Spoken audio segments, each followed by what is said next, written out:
Neo-Confucians from the 21st of the 8th month of 1446. Neo-Confucians brought the focus to metaphysical theories.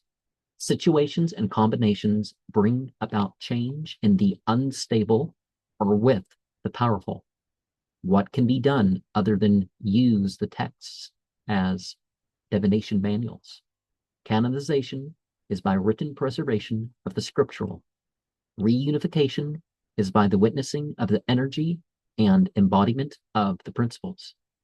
The return happens by stages as each returns to the nature of their soul. Ability can cause ill feeling if not nurtured in the crucial. Intention completes the harmony with all.